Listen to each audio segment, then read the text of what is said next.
Chers téléspectateurs, bienvenue dans cet entretien avec le professeur Chanda sur la question centrafricaine avec pour prétexte les bombes qui ont été larguées à Bossangoa en début de semaine. Bonjour professeur Chanda. Bonjour. Professeur, 1945-2022, ça fait quand même des décennies, ça fait quand même beaucoup d'années où on fait des accords, des conventions, des traités pour essayer de préserver la paix dans le monde. Qu'en 2022, qu'un pays soit infiltré par un avion non identifié, qui largue des bombes et s'en va, on se dirait en pleine barbarie. Comment est-ce que vous interprétez ça à l'échelle des relations internationales en tant que spécialiste? Vous savez, je voudrais faire 3 observations. La première, c'est que pour ceux qui ne le savent pas ou ne sont pas préparés à l'accepter, la Troisième Guerre mondiale a commencé.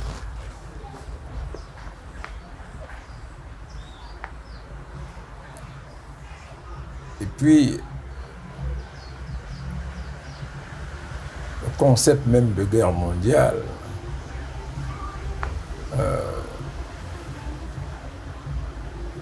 induit simplement un état de conflagration articulé sur des actes que l'on peut qualifier de graves, d'imprévisibles et de directement offensifs, ou encore, pour prendre un terme qu'on dit souvent très au quartier, des actes attacatoires.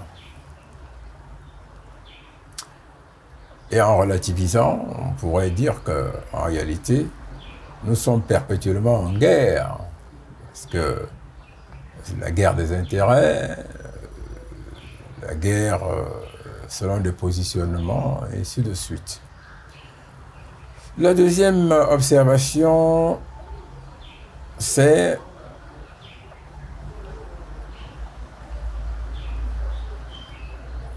il faut faire fi de droit international, souveraineté nationale, ainsi de suite. Les développements des technologies aujourd'hui ont privé les individualités, les identités, les fiertés, et même les égoïsmes de leur vanité.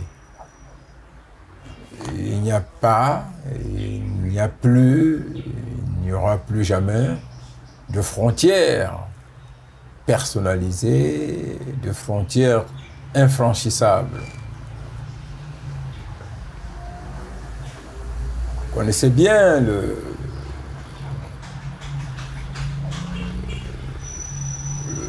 postulat ou la blague, le constat, ou peut-être l'observation, pour certains bizarre, pour certains simplement assez pragmatique, qui dit Big Brother is watching, le grand frère veille. Aujourd'hui, quand vous ouvrez votre téléphone portable, vous avez la publicité que vous n'avez pas souhaitée. Quand vous vous connectez à votre ordinateur, quelqu'un, quelque part dans le monde le sait et peut vous localiser. Aujourd'hui, on a développé un certain nombre de technologies qui font qu'en réalité, on ne peut plus tenir le discours de l'intimité, le discours de la souveraineté. La troisième observation, elle est contextuelle, opportuniste à dessein, mais réaliste.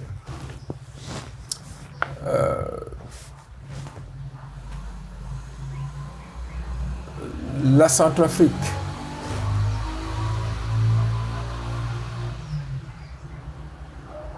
constitue aujourd'hui un des terrains, seulement un des terrains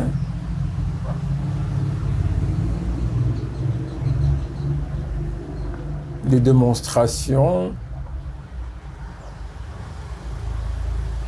à la fois de la fin de certaines influences ou de leur mutation, mais également de la naissance d'autres influences, de leur implantation et de leur consécration.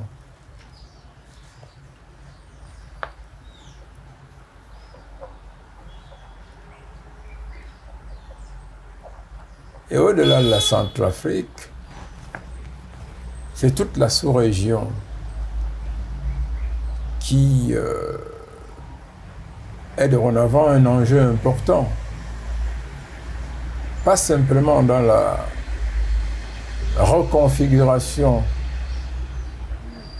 des facteurs et des acteurs d'influence en Afrique centrale et en Afrique, mais également dans le monde. Et ça, il est important de le souligner. En essayant d'imaginer sur le continent les points d'ancrage les plus évidents des développements de la confrontation entre les intérêts anciens et les intérêts nouveaux, on se rend bien compte que en Afrique centrale, on a la RCA, en Afrique de l'Ouest, on a le Mali, en Afrique de l'Est et la Corne de l'Afrique, on a maintenant, dorénavant, l'Éthiopie. Et en Afrique australe, on a l'Angola. À partir de ces pôles se joue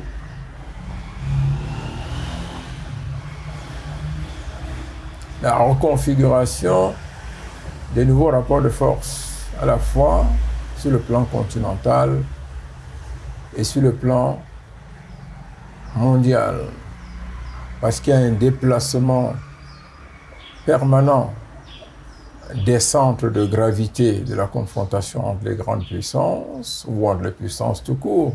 D'ailleurs, le concept de grande puissance est dépassé aujourd'hui. Il faut parler de puissance tout court, parce qu'il n'y en a plus de grandes. On parlait de grandes jusqu'à ce que les 2 tours du World Trade Center soient décapités, bombardés et détruits. Du coup, dans un pays, chacun est vulnérable. Voilà, que l'on disait sanctuarisé, inattaquable, infranchissable, ainsi de suite. Voilà la réalité. Je me vais assez froid en abordant la question parce que c'est peut-être aussi par sa gravité. Et je pense que nous devons être beaucoup plus mobilisés dans la réactivité, mais la vraie mobilisation dans la réactivité, c'est la réflexion approfondie. Pourquoi est-ce que ça se fait? Pourquoi c'est fait? Pourquoi c'est arrivé? Qui en sont les auteurs? Quelle est la portée? Quelles sont les conséquences? Quels sont les buts et les objectifs? Ça, ce sont les bonnes questions que nous devons nous poser. Et à partir de là, beaucoup de développements interviennent. Sur le fait, maintenant, est-ce qu'on peut... Je pense qu'aujourd'hui, est-ce que sur le plan des traités, des relations internationales, il y a des règles qui régissent cet environnement tout seul? Non. Il n'y a que les gens qui ne sont pas très impliqués dans, je ne dirais pas les études, la pratique des relations internationales, qui en font beaucoup état, en termes de normes, en termes d'interdits, d'obligations, ainsi de suite. Donc, La scène internationale est une juxtaposition d'intérêts et par conséquent de tolérance. Elles doivent coexister en se combattant, elles doivent se combattre en faisant attention les uns des autres. Elles peuvent entrer en conflit ouvert, en conflit grave, mais en réalité, en permanence, elles essayent de concilier, de se réconcilier pour maintenir des couloirs de dialogue, de discussion, de travail, etc. Mais demander ce qui est interdit, est-ce que c'est possible? Non, je ne crois pas. Quand on va à la mairie, c'est pour le meilleur des pires. Les ménages ne s'en portent pas toujours bien. On a même des crimes et des meurtres.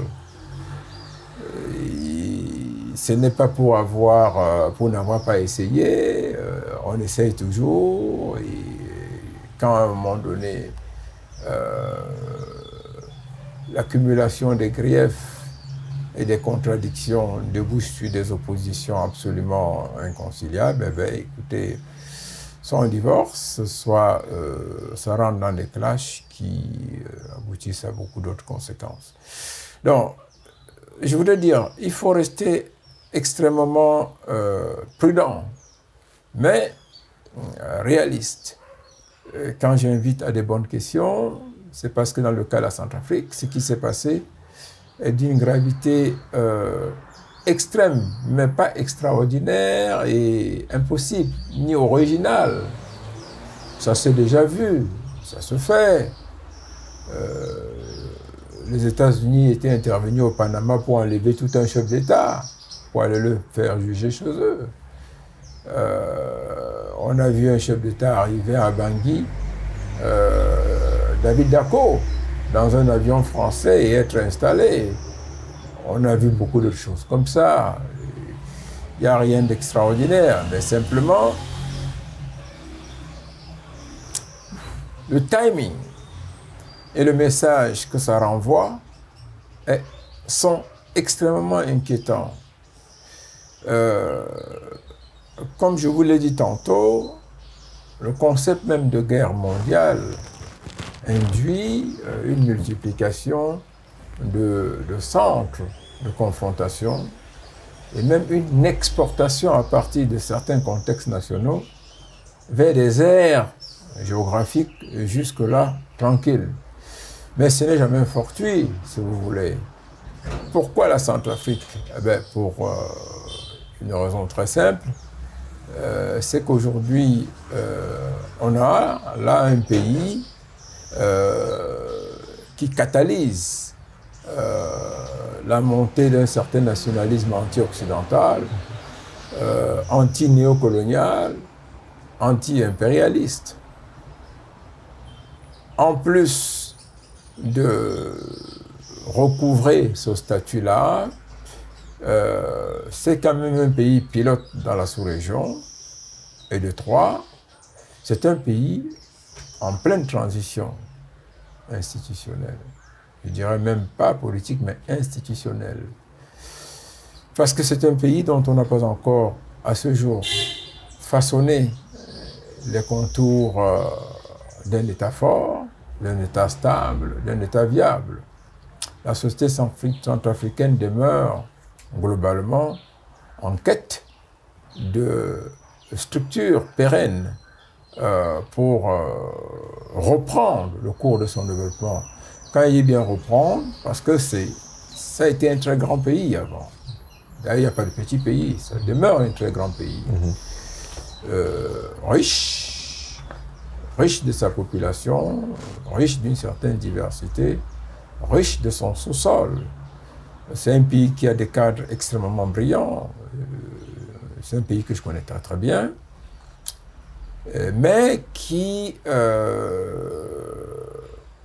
dont le destin a été plus ou moins déraillé d'une évolution harmonieuse, tranquille, solidaire, vers une cacophonie indescriptible, avec bien évidemment les interférences extérieures et la responsabilité de l'ancienne puissance coloniale, qui dans le cas précis sont vraiment évidentes. Professeur, certains font le rapprochement entre les bombardements et si vous voulez, la désignation de la Centrafrique comme un pays, comme une représentation pour les BRICS. Je vous invitais tantôt à prendre cet élément en considération. Je n'ai pas voulu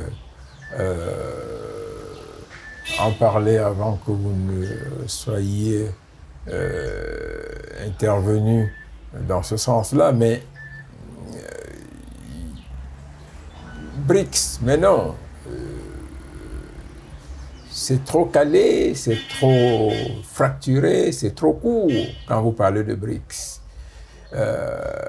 Il y a toute une doctrine nouvelle d'expression de la souveraineté des États, ou à tout le moins de leur identité, dans le cadre de nouvelles alliances qui ne sont pas conformes aux ambitions de l'ordre ancien ou aux planifications de l'ordre ancien. Parler de BRICS, c'est un peu court d'ailleurs. Je me serais attendu à ce que vous évoquiez la guerre en Ukraine.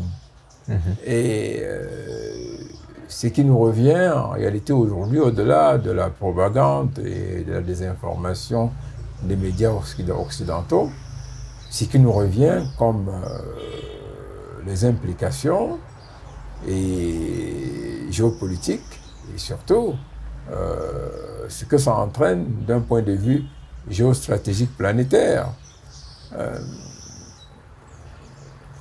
Il y a un déphasage complet des pays occidentaux, les États-Unis et leurs alliés européens, en ce qui concerne leur positionnement dans le monde et le maintien de leur puissance dominante. La confusion est généralisée. À Paris, à Washington, à Berlin, à Bruxelles, à Stockholm, en réalité, ils ne savent pas quoi faire aujourd'hui. On joue à la guerre et on joue à crier à l'agression, mais en réalité, ces pays ont en permanence agressé l'ensemble du monde.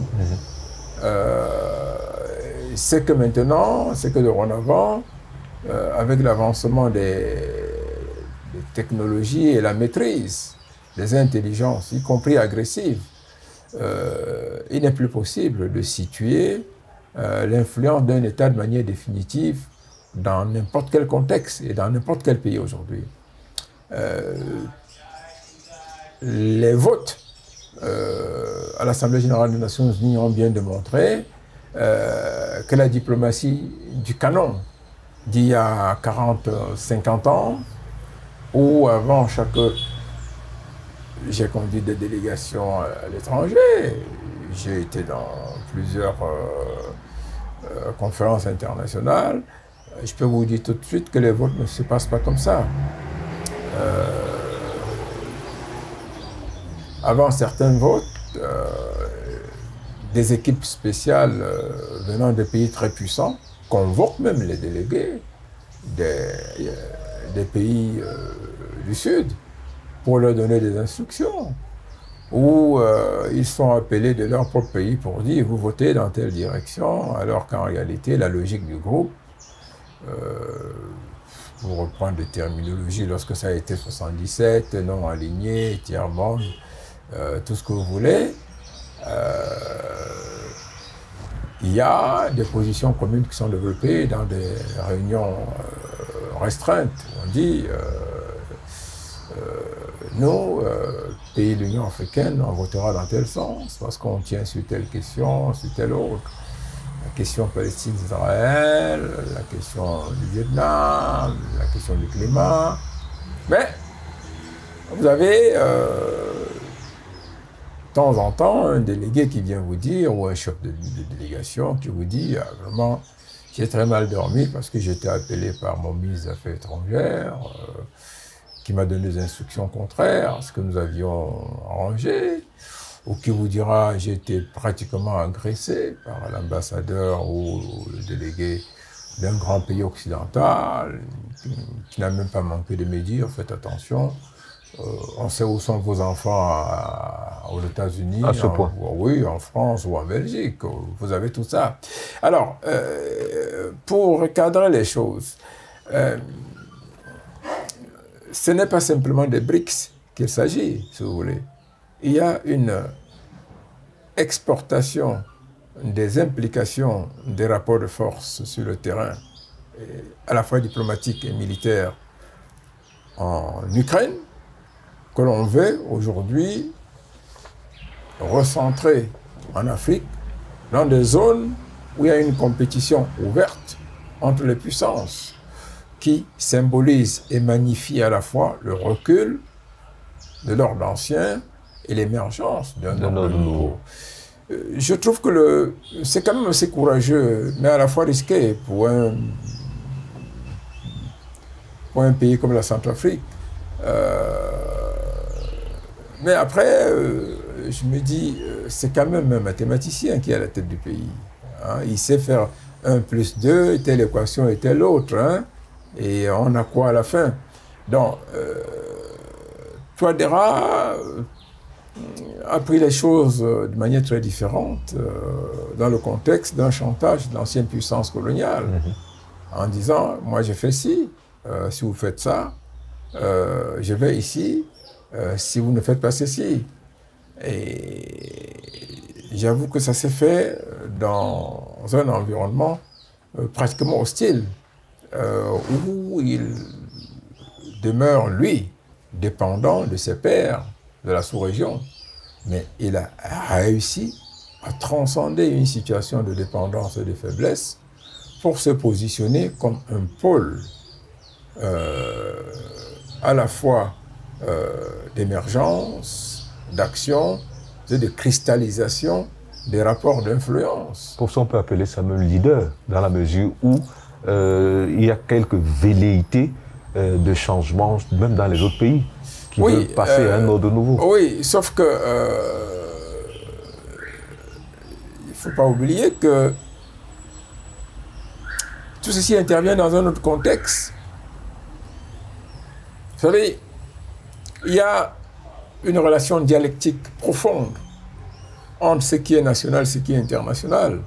On dit bien souvent que quand la politique internationale n'induit pas des conséquences dans la politique nationale, c'est la politique nationale qui induit certaines conséquences ou développe de manière furtive ou active des discours, pose des actes qui, en ayant une répercussion internationale, créent un mouvement soit de stabilisation interne, soit de destruction de certains partenaires, soit de reconfiguration et d'alignement des opposants.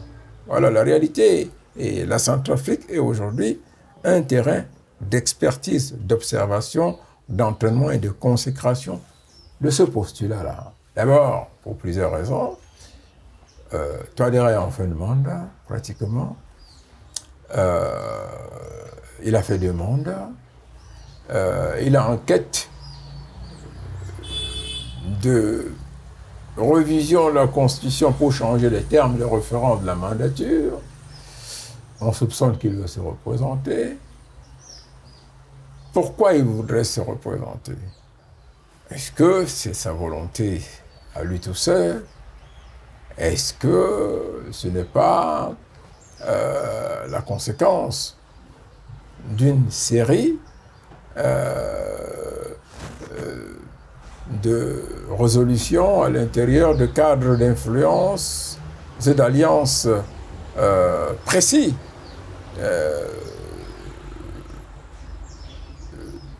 Posez-vous la question, si lui, il incarne à titre personnel, avec son charisme,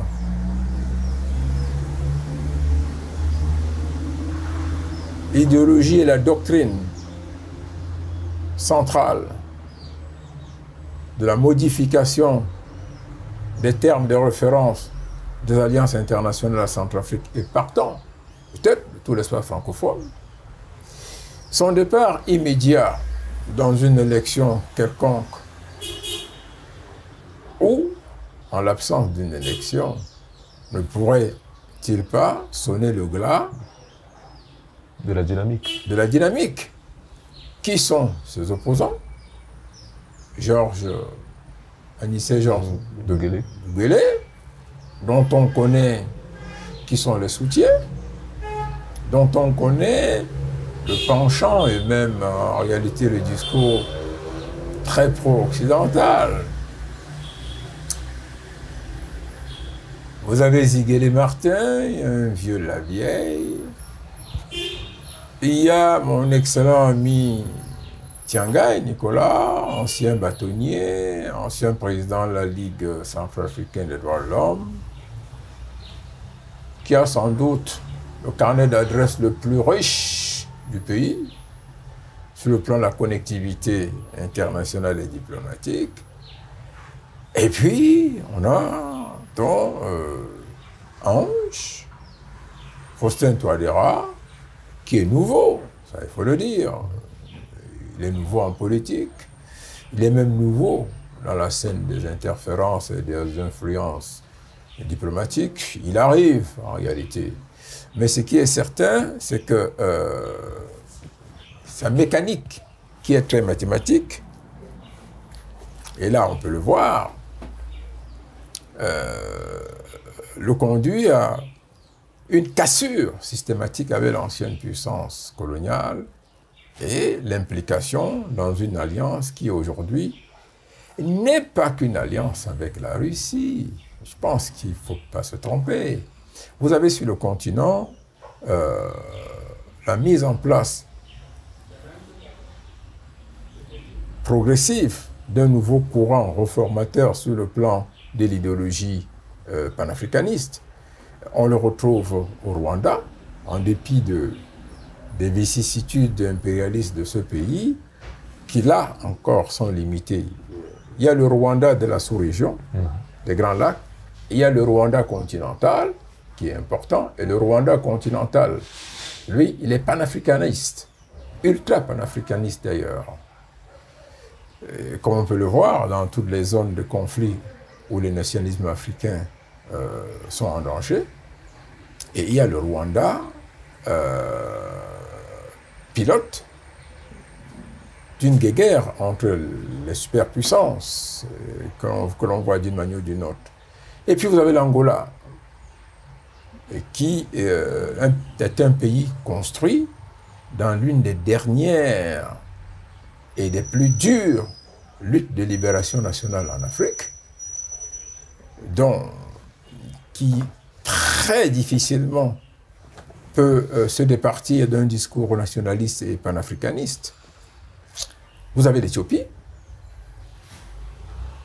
vous avez même le Congo, parce qu'il faut savoir, à propos de l'Éthiopie, que l'Éthiopie vit à peu près, si l'Éthiopie n'avait pas été le pays qu'il est, les Occidentaux l'auraient changé depuis, parce que y compris en ayant utilisé même l'Égypte et puis le Soudan, et ainsi de suite. Mais les rapports de force sont complètement bouleversés aujourd'hui. Comme ça n'a pas marché,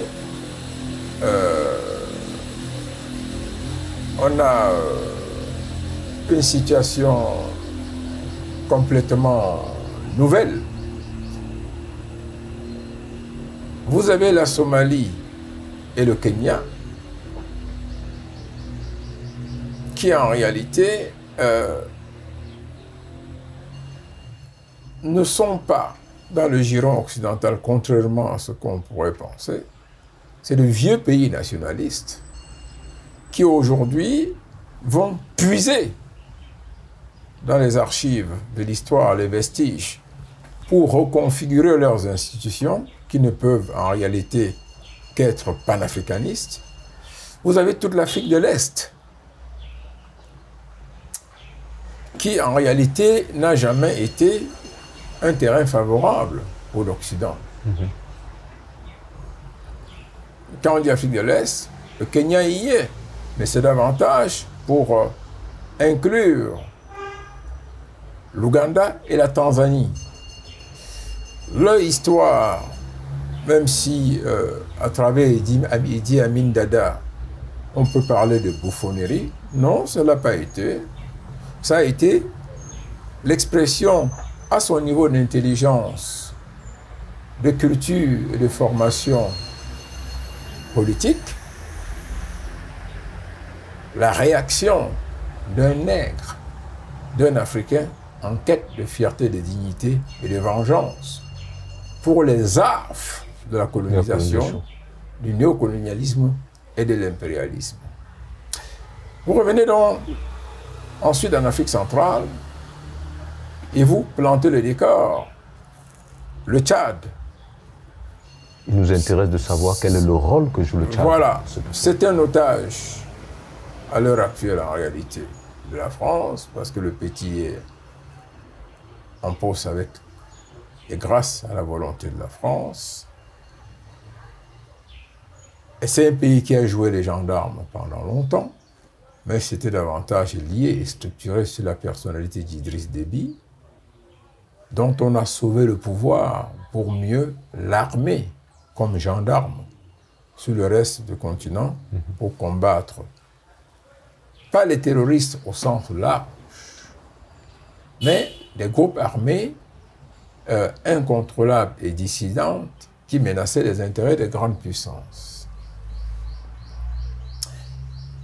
Vous savez qu'à ce niveau-là, on repose le problème de la succession au sommet des États. Et qu'en Afrique centrale, on retrouve une fragilité extraordinaire. Donc, ni au Cameroun, ni en Guinée équatoriale, ni au Gabon, ni au Congo de Sassou Nguesso, vous ne pouvez prendre le risque aujourd'hui de tirer rapidement une conclusion ou de déterminer quelle forme institutionnelle naîtront des successions en cours de préparation. Conséquence, nous sommes dans une espèce de stabilité trompeuse dans toute l'Afrique centrale, exposée à toutes les manipulations de grandes puissances. Et malheureusement ou heureusement, la Centrafrique apparaît comme le seul terrain où s'expriment de manière brutale des positions idéologiques et doctrinales anti-occidentales qui gênent lourdement dans cette tranquillité et cet état de choses. Pour tirer une ligne de compréhension définitive, il faut rentrer à ce que dit Anthony Blinken, le secrétaire d'État, ministre des Affaires étrangères des États-Unis. Poutine est partout à la fois. Il est partout et nulle part. Les Américains aujourd'hui voient Poutine aux toilettes, à la table à manger, au cinéma, au magasin, au marché, dans le yaourt, dans la boîte de sardines. Tout, c'est Poutine. Ce n'est pas faux. Sauf qu'à son corps défendant,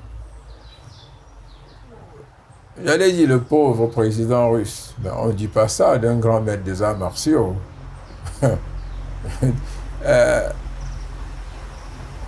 Le président russe, dans la réalité, gère un contexte historique que la Russie n'a pas créé, qui résulte simplement de l'avancement des intelligences, de la décrépitude de certaines alliances et de l'émergence, comme l'on dit, des odeurs qui sortent d'un cadavre, s'évaporent dans la nature et se retrouvent à constituer de nouveaux parfums quelque part. Personne ne chasse la France de l'Afrique. Personne n'est contre les États-Unis en Afrique. Mais il est important. Mais l'histoire des peuples, l'avancement des intelligences, la succession des générations crée une dynamique qui, par essence, est correctrice des malfaisances, des malveillances, des défaillances, des incrédulités, des malhonnêtetés, des vols, des tricheries et des pillages. L'Afrique a grandi. Nous avons d'excellents cadres. On ne vient plus nous dire aujourd'hui comment on vote aux Nations Unies. Beaucoup de banques nationales se sont installées, y compris des opérateurs téléphoniques nationales, Des compagnies pétrolières. des compagnies pétrolières et tout, des sociétés informatiques. Elles ne se sont pas installées contre les États-Unis ou contre la France, contre l'Occident. Elles arrivent exactement dans un processus, comme on a vu, l'Occident s'est industrialisé, passé de la mécanique à la machine élaborée électronique, de la machine électronique élaborée à l'informatique et à la digitalisation. Aussi simple que ça. Nous sommes dans un mouvement global où tous les acteurs doivent aujourd'hui prendre en considération l'intelligence des uns et des autres. Et les pays occidentaux doivent s'adapter à cette nouvelle donne. Écoutez, je pense qu'il faut être... Bon, j'ai beaucoup d'égard et de respect pour le président français et le président des États-Unis, mais je pense que c'est faire preuve d'un manque d'intelligence, c'est faire preuve de bêtise, que de s'installer dans son salon et de voir les Turcs, les Chinois, les Russes, les Iraniens un peu partout sur la planète. En somme, c'est une forme de cristallisation sanguine et congénitale du racisme. Dans leur conscient et leur subconscient, il est impossible qu'un Africain pense par lui-même, prenne une décision par lui-même, sans que quelqu'un lui ait gratté le dos pour lui dire « faites ceci ». Non, écoutez, la preuve. Je m'exprime aussi bien en français, en anglais qu'en bangou, bientôt en chinois et en espagnol. Ça ne change rien. Mais les Français devraient, les Américains et tout, s'organiser pour maîtriser exactement nos systèmes de pensée, notre culture et la manière dont nous ordonnançons nos valeurs pour parvenir à un état de revision complète de nos rapports avec eux. C'est ce qui leur manque. Vous n'avez pas passé le temps à enseigner à Sanda Tomé le français et l'anglais sans vous demander dans quelle langue en réalité ses parents l'ont éduqué. Comment ça se passe dans son village? Quelles sont les autres langues qu'il choisit librement d'apprendre? Donc, pris dans cet environnement et de cette manière, je me sens supérieur au Français et à l'Américain. J'ai eu une maîtrise d'une pluralité, d'une variété de cultures et de systèmes de pensée, y compris les leurs. Et à l'inverse, ils ne sont pas dans la même posture. Ils ne peuvent pas me comprendre, et parce qu'ils ne peuvent pas me comprendre, ils sont obligés de chercher des explications inutiles pour justifier, pour expliquer, pour exprimer un état de modification des rapports de force qui leur est défavorable. C'est tout. Vous n'allez pas, parce que En Ukraine, vous avez fait un mauvais calcul pendant longtemps pour utiliser un petit pays comme ça que vous avez complètement détruit. Et du coup, vous dites, ah mais voilà, c'est Moscou. Ben, comme ils sont en Centrafrique, ils veulent changer l'Afrique centrale aussi. On va aller bombarder là-bas, on fait décoller un avion, je ne sais pas de quelle base, au Sud-Soudan ou au nord du Tchad, et ainsi de suite, ou dans un bled au sud du Gabon. Et on va bombarder en Centrafrique. Attendez, qu'est-ce que vous en attendez? C'est une démonstration de faiblesse, c'est même une provocation inutile, parce que ce qui va se passer, d'abord, on a un pays en pleine transition permanente, je vous l'ai dit. On a un chef d'État qui cherche à se maintenir pour des raisons qui lui sont propres et pour des raisons peut-être qui sont propres au système d'alliance avec les buts et les objectifs dans lesquels le pays est rentré. Le pays est rentré. Et vous allez créer cette situation là-bas. Je vous ai montré tantôt quels sont les soubassements du sentiment ou du ressentiment nationaliste et profondément panafricaniste en Afrique, en faisant un peu le tour des pays.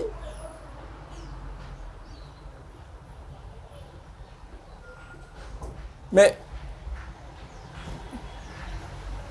c'est terminé. L'époque où la France pouvait aller envoyer une équipe à Kolwezi pour sauver Mobutu,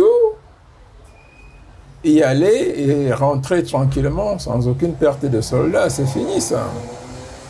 C'est fini. Ce qui va se passer, la Centrafrique va devenir, elle est déjà devenue, le principal pôle d'observation, d'entraînement et de consécration du nouvel panafricanisme sur le continent, tout court. Vous avez à la fois la réaction de pays, la réaction d'une opinion publique devenue extrêmement sensible à tout ce qui est manifestation de l'impérialisme occidental.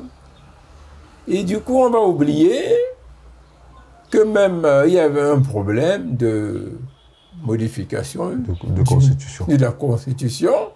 Et, le thème central va être, il faut aller défendre la Centrafrique. Et pour les pays de la sous-région, qu'est-ce qu'on va avoir? On va avoir une classification des acteurs politiques, mais qui ne va jamais être à l'avantage des pouvoirs établis, parce que ces pouvoirs vont être obligés aujourd'hui de se dévoyer. Le Gabon, le Cameroun, le Tchad, la Centrafrique, la Guinée équatoriale sont absolument placés dans la situation de dire « nous, on ne connaît rien de cette affaire », mais dans le même temps, il est clair que toute provocation ouverte et grave contre la Centrafrique nous concerne. Et si tant est qu'en réalité, ces puissances veulent exploiter les disputes transitionnelles au sommet de l'État, le fils de qui remplace qui, quel code électoral, quelle élection, quelle révision et quand, alors on va tous crier à l'impérialisme et puis il faut se lever pour la nouvelle indépendance. Voilà la situation qu'on va connaître. Professeur Tchanda, une curiosité quand même depuis notre entretien, vous n'avez pas prononcé Union africaine, même une seule fois. Que vaut l'Union africaine dans cette guerre mondiale, dans cette troisième guerre mondiale qui a été déclarée, comme vous l'avez si bien énoncé au début de notre entretien? Écoutez, peut-être qu'il faudrait que je vous renvoie au discours de Macky Sall en septembre de la tribune de l'Assemblée générale des Nations unies, en octobre plutôt, c'était je crois le 12 octobre. Il avait été suffisamment clair. De même, à la conférence sur le climat en Égypte, je crois que l'Union africaine s'est exprimée de manière ouverte, claire et transparente comme groupe. Je vais peut-être vous décevoir en vous disant que, contrairement à ce que l'on pense en réalité, les organisations internationales, qu'elles aient un caractère sous-régional, régional ou universel, ne valent que l'État, l'équilibre des intérêts qui les structure en réalité. Mais dans le même temps, si, par exemple, pour l'Union européenne ou l'OEA, il est possible aujourd'hui de déterminer une orientation précise simplement à partir des intérêts des circonstances, on n'est pas dans la même posture pour l'Union africaine. D'abord parce que le continent est un continent qui sort à peine d'une situation d'humiliation et d'injure grave que l'on ne peut pas balayer d'un revers de la main. Dans tout ce qui est fait au nom de l'Afrique et conséquemment dans tout ce qui est fait dans le processus de la représentation de ce continent, pas une organisation internationale quelconque, parce qu'il y en a des régionales et sous-régionales, il y a la marque des affres du passé. Ça, c'est fondamental. L'Union européenne a dépassé ça. Et c'est pour cela que dans le conflit en Ukraine, suivez bien le discours de la Russie. La Russie dit, nous ne pouvons jamais perdre, on ne perdra pas.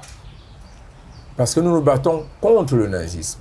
Nous connaissons ça par le passé.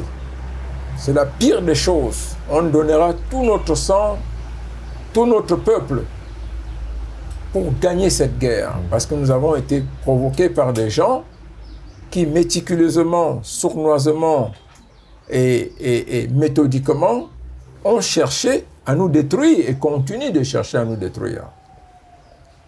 Si vous prenez, et vous savez, c'est un discours qui fait très mal dans l'opinion publique occidentale, de rappeler la destruction de Stalingrad et ainsi de suite. Si vous prenez l'OEA, l'Organisation des États américains, vous prenez le dernier sommet, les États-Unis ont été complètement mis en minorité, à la fois sur la question de Cuba, du Venezuela, ainsi de suite, et même du Pérou. On dit, vous n'avez pas le droit aujourd'hui de continuer à vous comporter comme un grand gendarme, alors qu'en réalité, vous êtes comptable et responsable des crimes ignobles. Donc, s'il faut qu'on soit une organisation, tout le monde doit être là. Eh bien, dans le cas de l'Afrique, et ça, c'est ça qui est extrêmement important. Vous savez, vous avez bien lu le livre « Noir je suis, nègre je le suis aussi ». Et le héros du livre, en réalité, vit en permanence le drame d'une histoire qui l'amène à soupçonner la moindre parole, le moindre geste à son égard. Et ça le renvoie à son passé. Parce que d'ailleurs, vous avez vu que le livre commence sur l'affaire Achille Webo, hein, qui interprète mal ce qu'a dit un arbitre. Voilà ce qu'a dit un arbitre, un juge de touche. Et en réalité, après enquête, c'était pas une insulte. Donc, on est dans cette situation-là. Alors, quand vous me demandez ce que vaut l'Union africaine, ça, c'est fondamental. Je crois que c'est la seule organisation internationale aujourd'hui qui marche avec une grande plaie encore sur le dos et qui veut que les gens prennent conscience de cette plaie. Et même quand, de l'intérieur, certains de ses membres ont tendance à oublier ces plaies-là, l'organisation insiste à travers ses dirigeants pour dire « Voici ce que nous avons été. Nous venons de là-bas. » Souvenez-vous, Swahili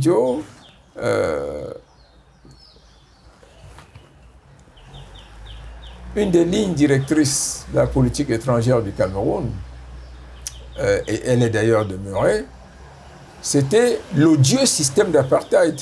C'est-à-dire que c'est comme ça que la politique étrangère. Donc on retrouvait ça dans tous les papiers, tous les votes et tout machin, tous les discours des diplomates camerounais. On rappelait la lutte contre l'odieux système d'apartheid. Et ça, c'est fondamental. Donc, c'est une manière de vous dire que il ne faut pas se méprendre là-dessus. C'est pas pour rien qu'aujourd'hui, on remet sur la table l'assassinat de Mohamed Kadhafi, de Sankara, de Lumumba, et ainsi de suite. On n'a pas encore fait leur deuil, en réalité. Et ça va être extrêmement difficile de faire leur deuil. Et ça va être extrêmement difficile d'avoir une organisation qui ne soit pas effective. Effective au moins sur le plan du discours, du positionnement sur certaines questions de positionnement progressiste et partant de la dénonciation. Ça ne change pas grand-chose si, dans la constellation des alliances par la suite, on a des atténuations au niveau bilatéral. Nos relations, la relation du Gabon ou du Nigeria avec la France, avec les États-Unis, avec l'Allemagne, peuvent prendre ou connaître des atténuations de manière circonstancielle en se fondant sur des intérêts qui existent. Vous savez très bien que les intérêts, par exemple, de la France au Nigeria sont plus importants que tout ce qu'il y a en Afrique francophone. Bien. Alors, mais dans le même temps, le Nigeria est bien évidemment une des puissances prioritaires sur le continent. Elle dicte la marche, elle indique le chemin. Et pour revenir à la relativisation dont je parlais tantôt, sur la question de l'Ukraine, la guerre en Ukraine, vous voyez très bien que, contrairement au passé, lors du premier vote à l'Assemblée générale des Nations Unies, le Nigeria se retrouvait dans une position qui était contraire à la majorité des États africains. Il y a 20-30 ans en arrière, ça aurait été impossible. Je prends 74, 75, quand l'Angola devient indépendante. C'est le général Mohamed Murtala, alors paix à son âme, président du Nigeria, qui fait basculer le rapport de force au sein de l'Organisation unitaire africaine pour avoir 25, 26, 24. On est à l'époque 50 États. Sans qu'on revienne à des choses peut-être, à des rappels qui expriment ou qui montrent le caractère pragmatique de certains États. C'est après le vote du Nigeria que le Cameroun émet son vote, justement. Et ça, c'est quelque chose d'extraordinaire. Mais si on prend aujourd'hui le Nigeria, tout en étant une grande puissance, n'a plus le même effet d'entraînement. Parce que les États se sont autonomisés sur le plan de leur expression sur la scène internationale et dans la diplomatie mondiale. Voilà. Pour finir, professeur, l'Union africaine s'était proposée de mettre en place une force africaine en attente. Une force africaine en attente qui devrait certainement gérer ce type de conflits, aller dans les zones, régler ce type de problème. Où en est le projet on s'est tué depuis? Écoutez, c'est toujours très compliqué de mettre en place des forces multinationales. Vous avez suivi Macron aux États-Unis. Un des pans de discussion, en réalité, c'est sur la contribution de l'Europe à la défense de l'OTAN. Les Américains disent vous devriez contribuer pour au moins 5 à 6% de votre budget ou du budget général de l'OTAN. Et ils disent aujourd'hui vous n'êtes même pas à 2%, et ainsi de suite. Non, c'est très compliqué. D'ailleurs, vous n'avez qu'à voir la cacophonie qui existe dans l'intervention mutualisée de l'Europe et des États-Unis dans la guerre en Ukraine. C'est assez complexe. Davantage complexe pour des pays qui n'ont pas une habitude de coordination de cette nature-là. Mais simplement, ce qui est fait aujourd'hui est déjà un très grand pas, en réalité. Et Et pour vous rassurer, je le disais tantôt, la solidité des organisations, leur valeur en réalité, est induite, est cristallisée et dépendante d'un certain nombre de paramètres. Et ces paramètres, ce sont à la fois la capacité des États, leur situation économique, leur stabilité politique, ainsi de suite. Exactement comme on le dit dans le chapitre 7 de la Charte des Nations Unies concernant le maintien de la paix, qui d'ailleurs donne lieu à la forme que l'on connaît actuellement pour le Conseil de sécurité, parce que beaucoup de gens disent « Ah, mais il faut équilibrer ». Non, au Conseil de sécurité, il y a des conditionnalités de capacité d'intervention, des capacités de disposition de force, des capacités de richesse, des capacités de financement des opérations de maintien de la paix. Voilà la réalité. Et lorsqu'on met toutes ces conditionnalités ensemble, écoutez, beaucoup de pays ne sont pas. Donc, ce qu'on demande aujourd'hui, c'est sans doute une révision de la charte qui serait très compliquée. Ça fait partie des choses qu'on changerait. On parlerait plus de ces conditionnels en termes de capacités. On mettrait en avant sans doute la représentation géopolitique et géostratégique pour résoudre ces problèmes d'équilibre en termes de nombre pour les membres permanents. Mais on en est loin. Ça va être vraiment très loin. Mais déjà, on fait des petits pas pour sortir d'une situation de blocage absolu, d'une situation d'incapacitation permanente. Ça supposerait déjà que l'on soit en mesure de construire de véritables armées, d'avoir la maîtrise sécuritaire de l'espace territorial sur lequel on a une plénitude de compétences au nom de ce droit international, ce qui n'est toujours pas le cas. Et au fur et à mesure que ces pays vont se développer, qu'elles vont se stabiliser institutionnellement, qu'elles vont avoir de véritables armées équipées, vous savez, elles ne sont pas nombreuses en Afrique. Il y a l'Algérie, il y a l'Afrique du Sud qui est même en déclin, il y a l'Égypte. Et c'est tout, en réalité. Les armées modernes, peut-être le Maroc qui monte, les armées modernes qui peuvent mettre en place un certain nombre d'interactions fondées sur toutes les catégories ou toutes les branches qui constituent une armée, elles ne sont pas nombreuses sur le continent. Mais en prenant juste sur la base de ce qu'on a, de gros efforts sont faits. On connaît beaucoup de situations où on a développé effectivement une intervention de forces mutualisées, comme au Zimbabwe, comme même on est en train d'essayer pour le Congo. En Centrafrique, on a essayé aussi d'ailleurs. Et je vous montre les pôles, un peu comme ça. Vous voyez, c'est ce que Déby avait essayé de faire pour son pays, que l'Éthiopie a fait également. Elle est intervenue en Somalie, vous savez très bien, elle a été pour beaucoup, tout comme le Rwanda aujourd'hui est pour beaucoup dans la stabilisation du Zimbabwe. Au Zimbabwe, il y a effectivement une force multinationale africaine, composée de 8 armées. Chacun a porté 100 hommes, 200, ainsi de suite, avec le gros du contingent venant du Rwanda. Mais c'est une progression importante et l'idée d'une force d'attente, en réalité, il faut l'abandonner. Ça n'existe jamais, ça n'existe nulle part. C'est dans l'esprit davantage.